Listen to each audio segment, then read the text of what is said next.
Deep in the power creep, some people say. If you look deep enough, you can still see today where the core set once stood just as long as it could, before somebody lifted the core set away. What was the core set, and why was it there? And why was it lifted and taken somewhere from the standard rotation where the power creep grows? The Lord Rumfish still lives here. Ask me. I know.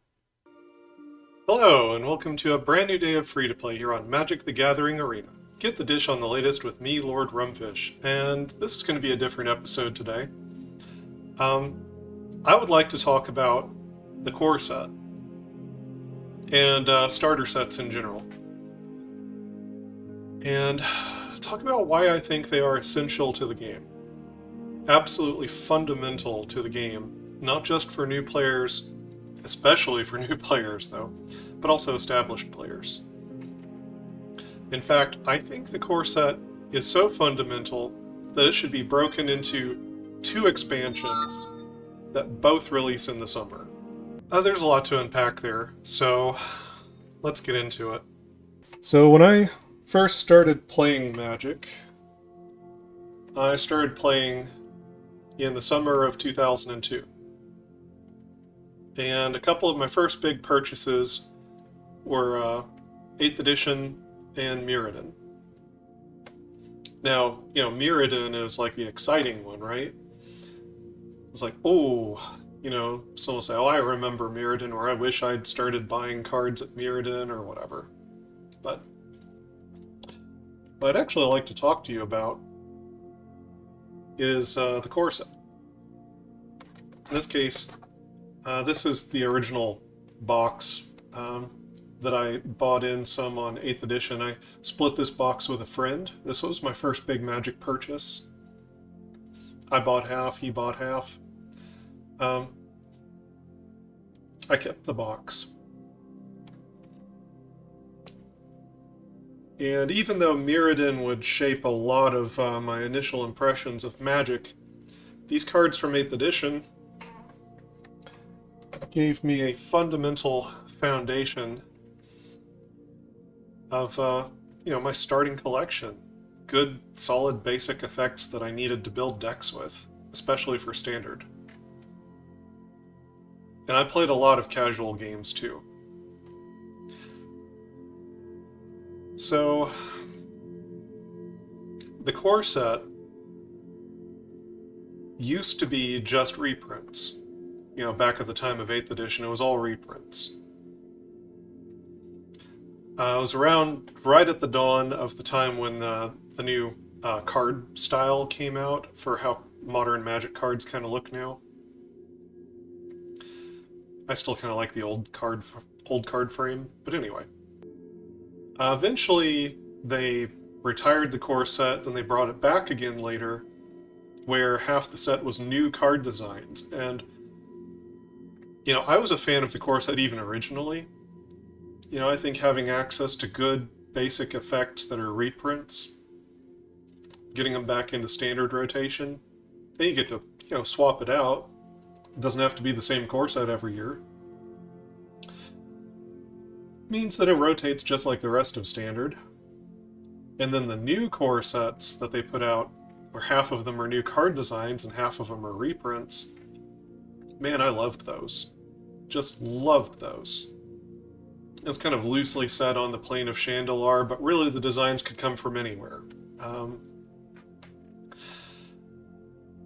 And it harkens back to classical Magic. And it's a great tool to teach new players the game. And that's one of the things that Magic's really lacking right now, is a good on-ramp for learning how to play Magic. We'll talk about some of the products that currently exist to do so, but I feel like there's a lot of confusion for a new player about what pack is what, and what they're buying when they're at the store counter. If you've got a friend to help you, if you do some research online first, you might be able to figure out what kind of products are geared towards a new player to help teach you the game. But if you don't have a friend to guide you in, I could see it being very daunting and maybe purchasing the wrong thing.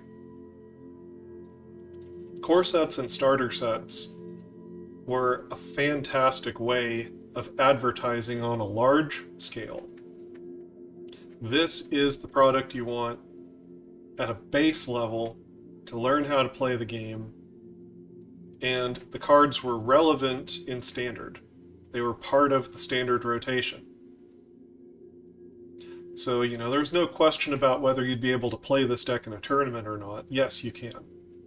The core set probably was discontinued due to lackluster sales, if I had to guess.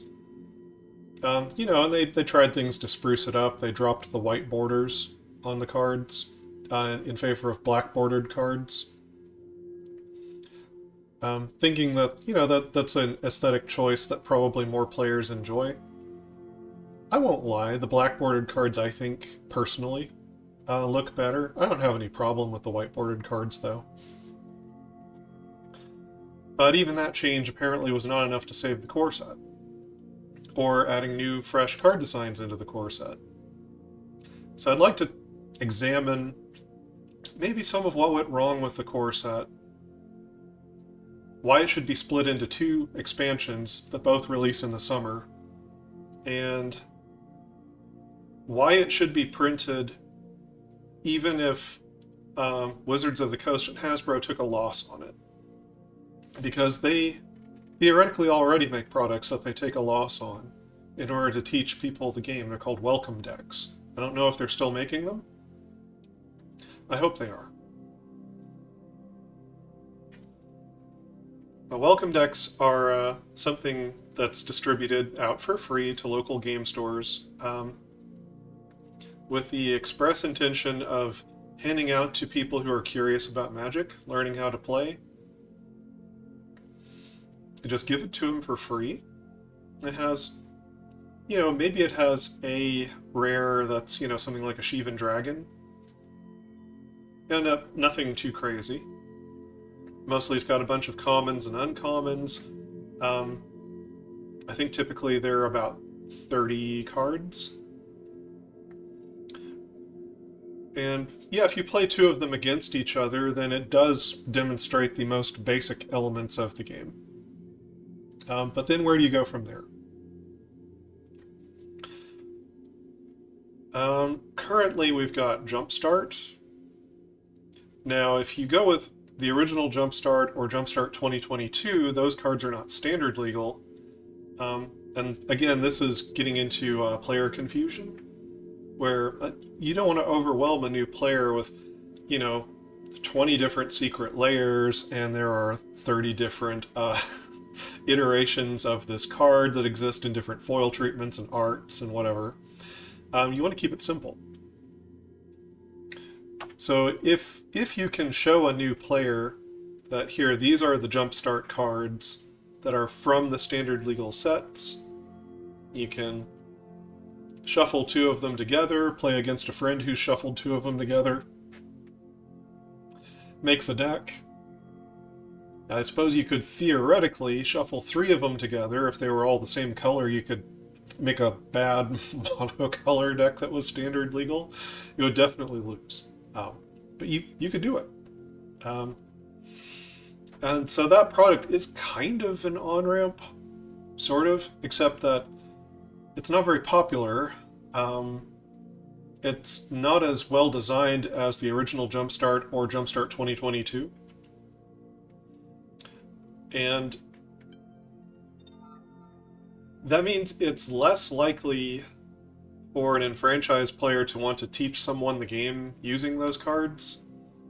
And it's also hard for a new player to know that, this is the tool that they ought to buy in order to get some basic lands, get some, common and uncommon staples, and start making a collection to where they could start building decks. Up from there, there are some pre-constructed decks that come out from time to time. The complexity level on those could be somewhat high. And there could be complex cards in Jumpstart as well. I'm sure Wizards tries to keep them more simple, but they're coming from, what used to be called expert level expansion sets. Yeah, the Brothers War, Dominaria United, Phyrexia All Will Be One. They're pulling in the mechanics that exist in those sets, and so a new player still has quite a bit to take in. Jumping from a welcome deck into like jumpstart packs. The core set probably had lackluster sales because it was viewed, by the player establishment as being for new players. Maybe it had, a few exciting cards that were, useful in standard. But if they were reprints, there's not that much incentive to buy the new set. You could buy those cards, you could buy the old versions of the cards. If they're fresh new designs, then, obviously some amount of the core set product would have to be opened to get those new designed cards. But I guess for one reason or another, it was viewed as less exciting. And so it didn't sell as well, probably, and so Wizards discontinued it. But it's so crucial to bring new players into the game that in business there's a concept that's a product called a loss leader. And I might not give the best description of what a loss leader is here. I don't have a degree in economics or business or whatever. But the basic idea is that a loss leader is a product that you sell at a loss in order to get a customer in the door. Now, some places, they might have a loss leader and it's a sale and they only have 10 copies of the sale item or 30 copies of the sale item. They sell out of it.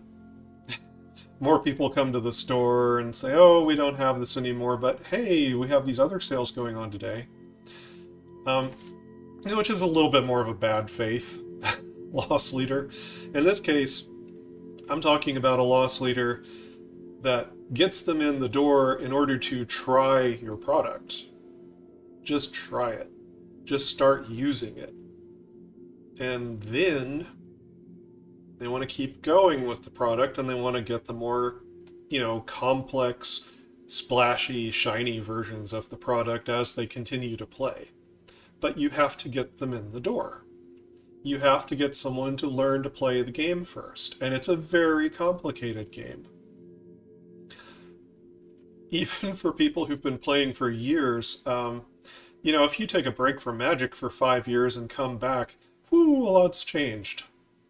There's a lot to learn after you come back from a break. And those are people who already know the game.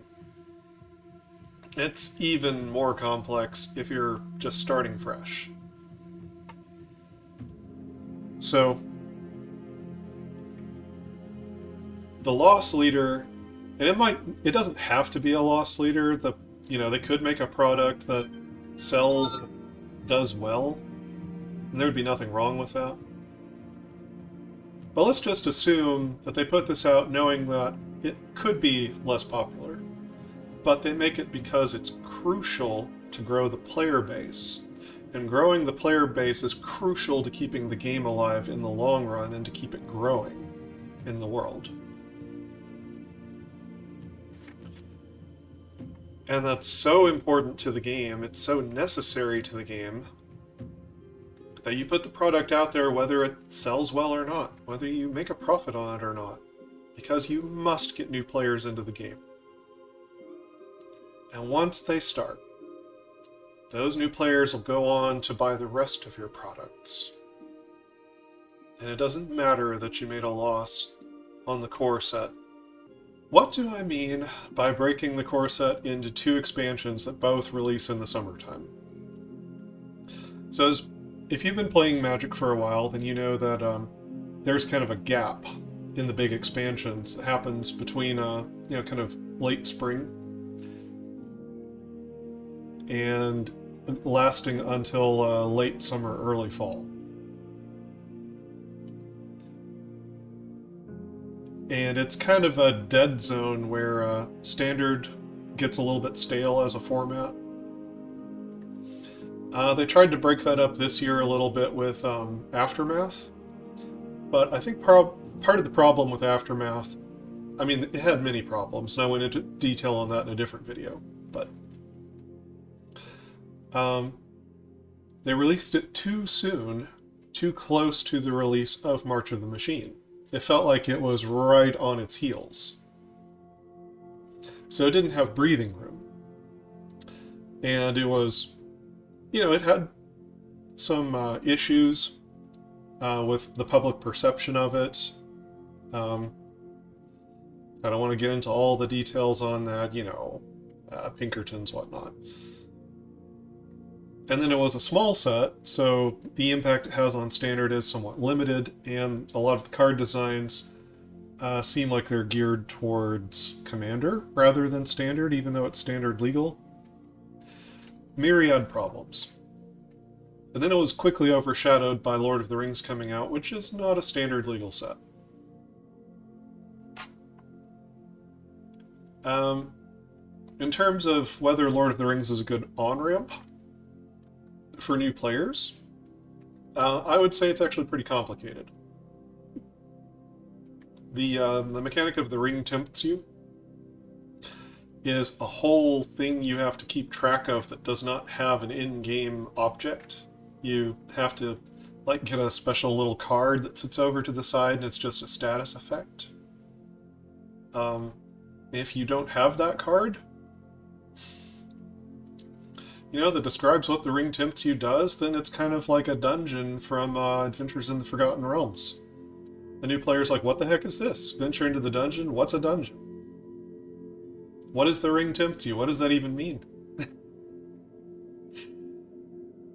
It's an expert level expansion, basically. It's for, established players, people who know kind of what's up.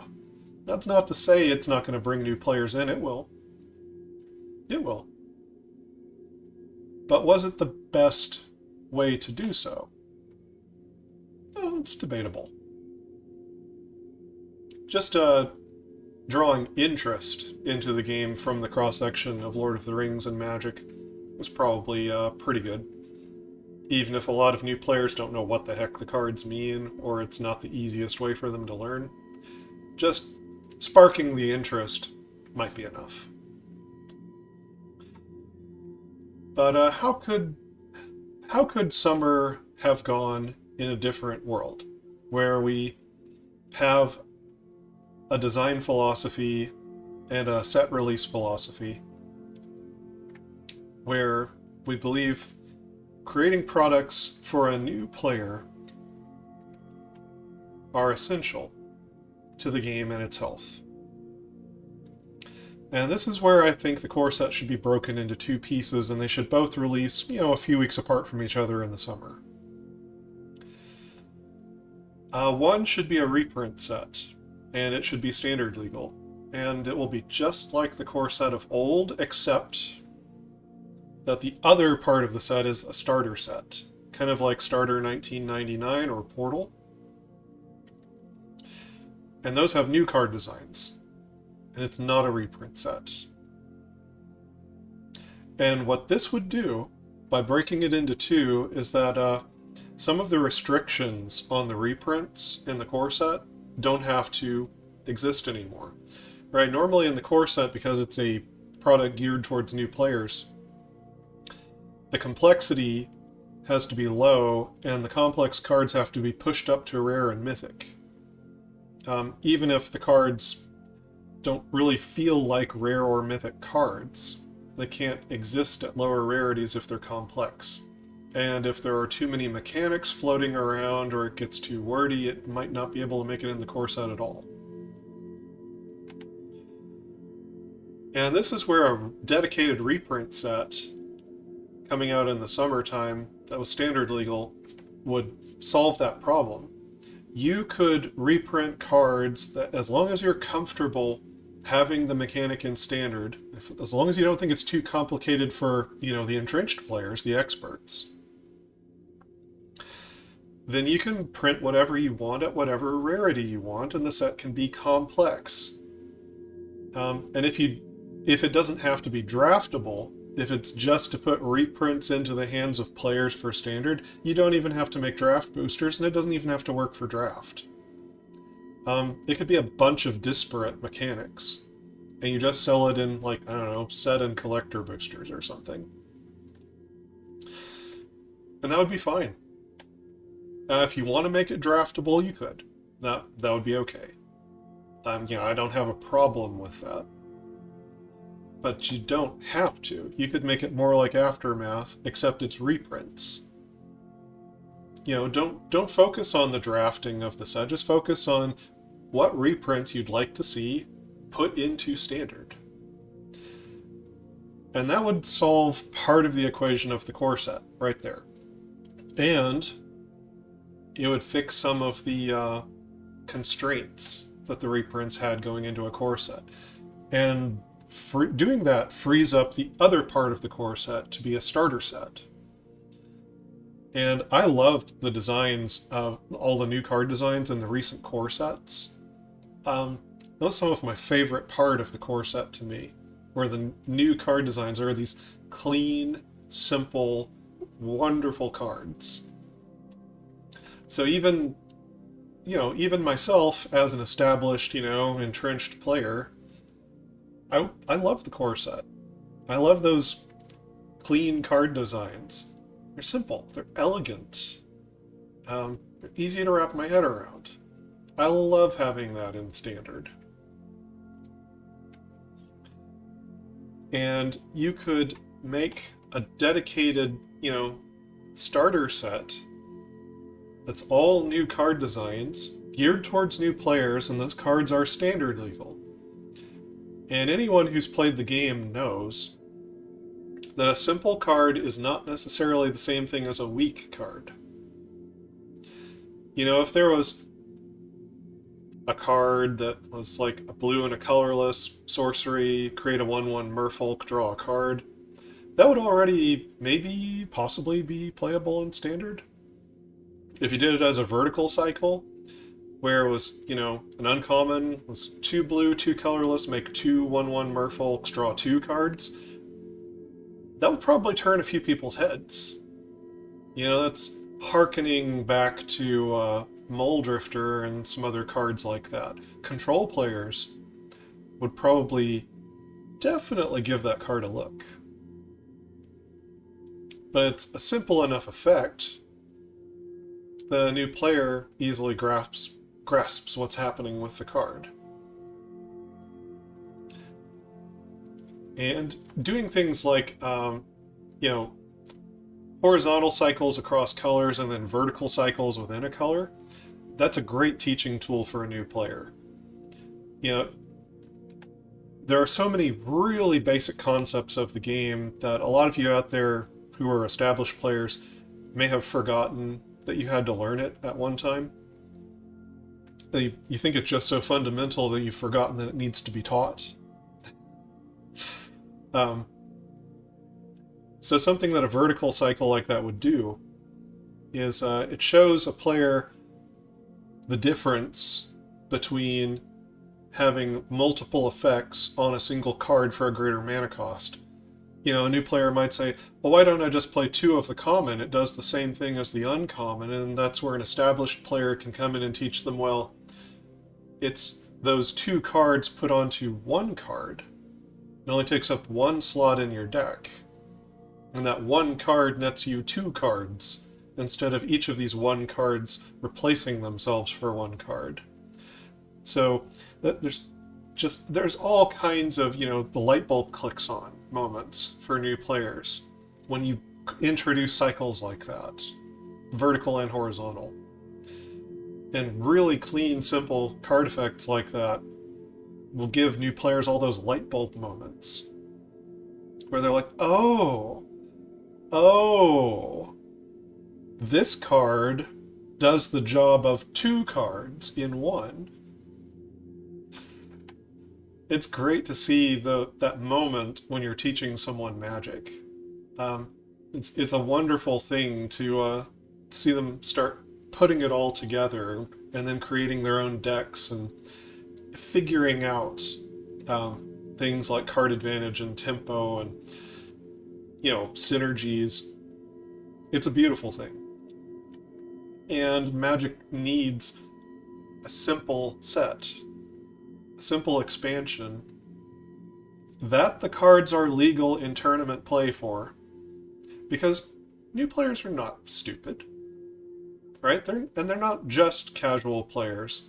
They might start casual, but a lot of those people who start playing casually, if they really get into the game, they might find they've got a competitive streak and they want to go to tournaments. And they don't want to buy a product that's not legal in tournaments. So it's crucial that this starter set be standard legal, be part of the rotation.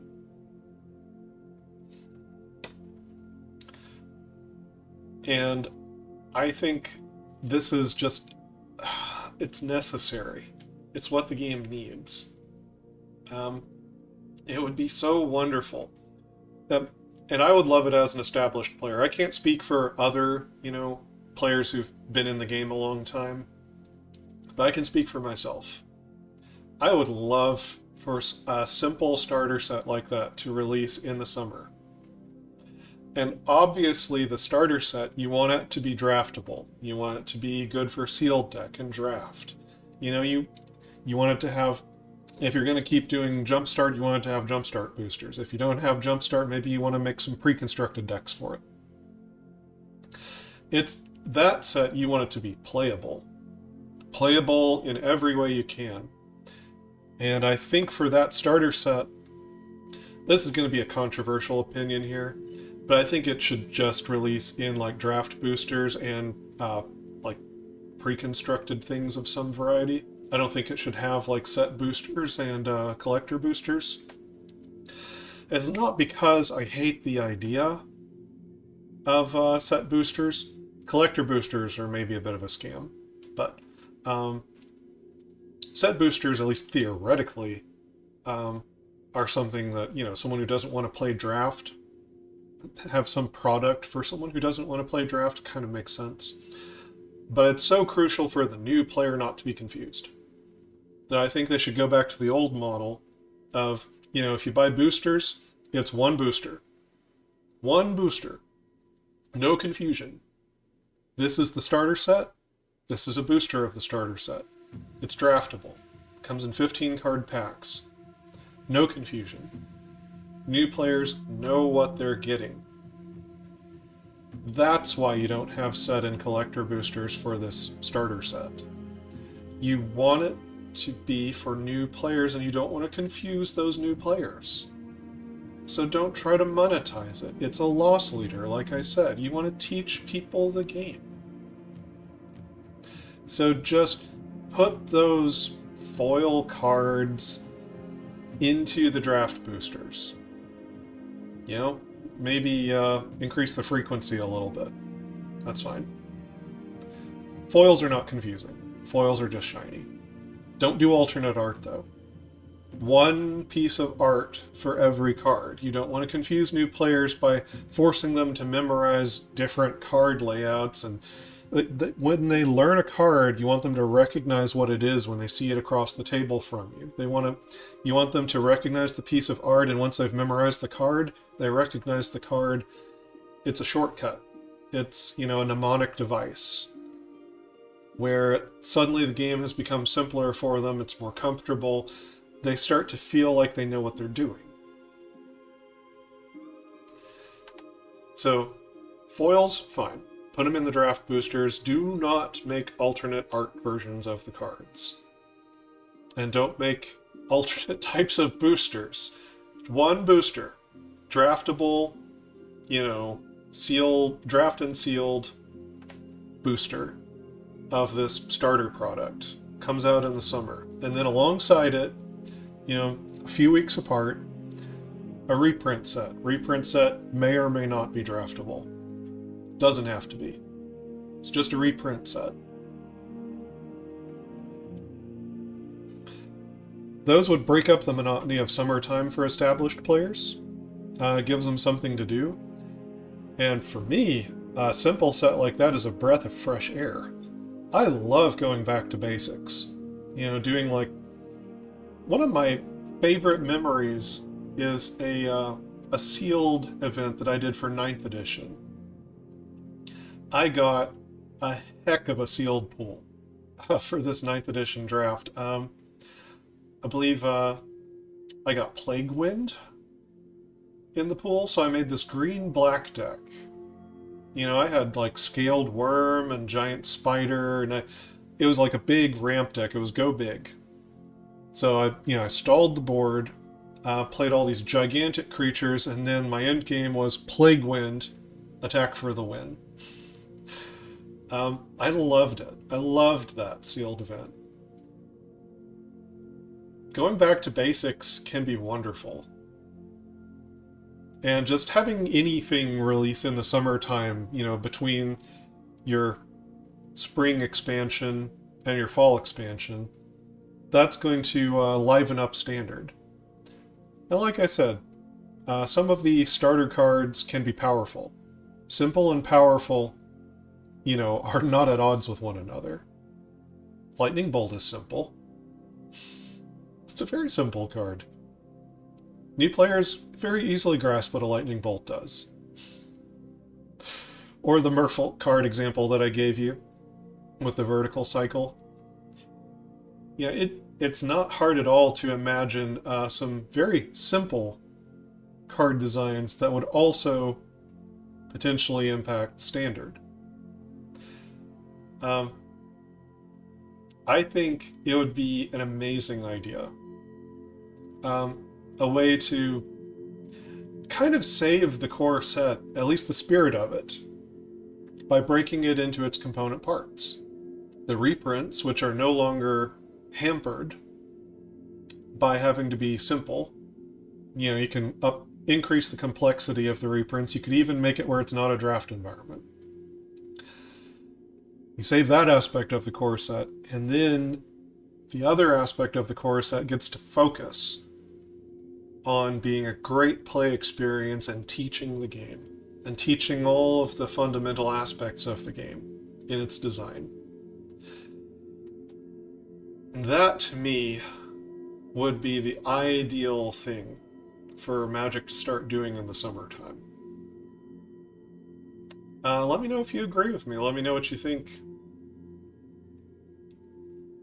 And until next time, like, subscribe to all the YouTube stuff, check out my other videos, and never stop honing your critical thinking and empathy.